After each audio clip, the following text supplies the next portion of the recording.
So guys, if you all notice, recently the federal government has been sending body language. We are being told they want to negotiate with Nnamdi Kanu. They even dispatched someone like David Umahi to come and deceive the Igbo into believing they are ready to talk.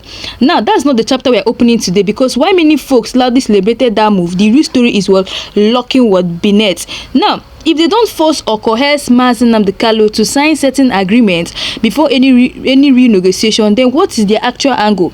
We are going to dissect all the deals being drafted behind the scene. There is a strong indication they are planning to present documents for him to sign under what duress, and these are possibly the bargaining chips ahead of any supposed freedom. But here is the catch: Mazi is detained. He has zero leverage. Now, the federal government is panicking because courts in Kenya, Nigeria, and international tribunals have ruled massively in Kanu's favor. These rulings expose the world to how he was extrajudicially kidnapped, detained, and incommunicado, denied legal representation. Every single right was violated. They know the global community is watching, and frankly, they have no real case. Every day he stays in custody, Nigeria's reputation takes another blow. So this sudden talk of negotiation isn't out of good faith; it is born out of fear. Now, when people with David Umahi came to tell us that Tinubu is not the cause of Nnamdi Kanu being in constant detention, people were like, this man is a betrayer, because imagine him coming out to say such a thing, that Tinubu is not the cause of it. If Tinubu is not the cause of it, why don't he now release Nnamdi Kanu if he says he's not actually the cause of it? So people say that David Umahi is nothing but a betrayer. Now, Tinubu's conditions for negotiation.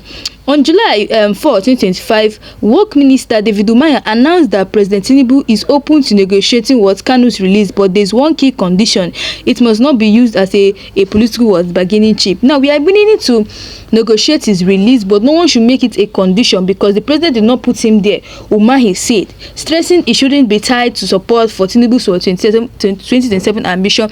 And when people heard what David Umahi said, they said that, oh, this man is really a betrayer. Imagine what he said about Bola Ahmed Tinubu. So he is supporting Tinubu. So here's the official line: Tinubu may be open to dialogue, but only if it's not exploited for political gain. Now, if Kanu signs anything, it is consent or is it coerced silence under pressure? If they frame it as negotiation, but it's really a forced waiver, then the real goal is to cancel out all demand for justice. Meanwhile, the international ruling keeps coming. Kenya court ruling declared the jurisdiction unlawful, citing torture and deprivation of our political right. That is why the strategy now is layered public negotiation narrative, but behind it, a quiet pressure game to extinguish the agitation. Now, plenty of people joined on the release news and started celebrating prematurely. They thought it meant victory, but those celebrations are built on shaky ground, because the moment Kanu is pushed to concede anything, that eliminates the trap even further. Meanwhile, global attention isn't going anywhere. Every new court ruling adds weight against the new Nigeria. So today we'll be exposing the hidden negotiation, because people have been saying that finally the top conditions that Bola Ahmed Tinubu gave Nnamdi Kanu has now been exposed. So we have actually known the kind of conditions he gave Nnamdi Kanu. So guys, the fear of setting a precedent. The federal government knows if Kanu is released unconditionally after being illegally abducted, it will set a dangerous precedent for other separatist or opposition voices. So they will want him to sign an agreement to avoid lawsuits for damages or compensation. Now, besides Tinubu, no political bargaining condition. There are whispers that Kanu may be asked to renounce calls for a referendum.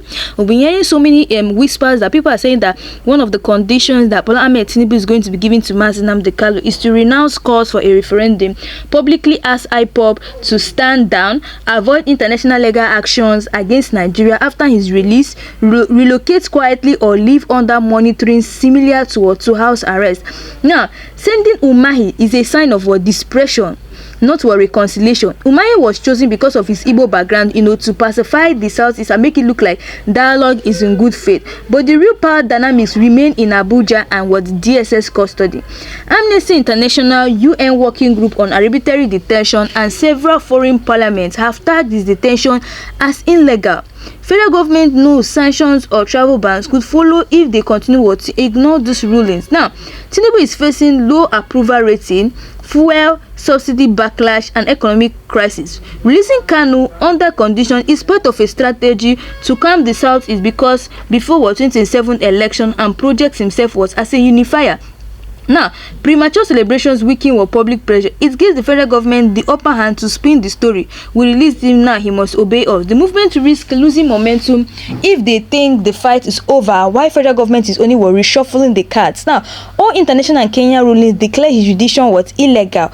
Under international law, any agreement signed under detention is void because it's not what free consent. This point is what crucial for you guys. Now, negotiation might be a way to buy time, drag out court cases, or fracture what IPOB internally. But we're hearing cases of Bola Ahmed Tinubu want to negotiate with Nnamdi Kanu. But for me, I believe this is just a strategy for them to keep buying time. Just like when Justice James Omotosho just came out, after people were expecting that, he's going to come out on 18 July 2025 and give a proper, judgment. We were expecting a lot of things from him. He came out and told us that they are going on a vacation and Nnamdi Kanu's court case has been postponed to 10th October 2025. People are like, so all these things they were saying that Bola Ahmed Tinubu is negotiating with Kanu's family is just a way of them, trying to buy time. So that is it. This is just a way of them trying to buy time. Anyway, guys, please, guys know the normal ritual we always do here. So please, we actually use this platform, to agitate for the release of Nnamdi Kanu. Please, so type in the comment section, free Nnamdi Kanu, and justice delayed is not what justice denied. So guys, let's really go on to the conditions that Bola Ahmed Tinubu gave Nnamdi Kanu before he's going to be released. Now, people have been telling Bola Ahmed Tinubu to release Nnamdi Kanu unconditionally. Number one, because he's not even a criminal, and all the things they accused him of is not true. They have been telling him, but Bola Ahmed Tinubu doesn't want to listen to what they're saying. Now, these were the reported conditions for Nnamdi Kanu's release. He says negotiated terms, not government imposed condition. Barrister Lawal Ejimakor, Kanu's legal counsel, made it clear in July 2024 that Kanu did not agree to any conditions set unilaterally by the Tinubu administration. Rather, he was only willing to abide by mutual negotiated terms, meaning any agreement must be jointly agreed with his legal team, not imposed by the government. Now, Abaribe's statement, he said, any condition, if it leads to freedom. Senator Enyinna Abaribe said, Abia South said in mid-2024 that after meeting with Kanu, the 10 leader expressed readiness to fulfill any condition that could facilitate his release. Critics questions if Kanu's consent was freely given while in DSS custody.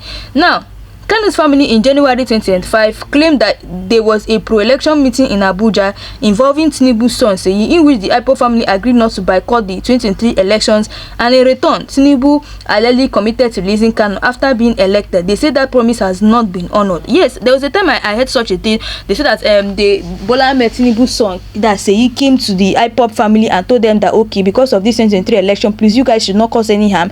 If the 2023 election go well, then I'm going to release Nnamdi Kanu. And now, nothing has been done about it. Nnamdi Kanu brother said something likely like this, that he remember when Seyi Tinubu came to him, told him that he should please tell the IPOB family not to cause any harm during the 2023 elections, and they obeyed. And now, all of a sudden, you can see what is happening.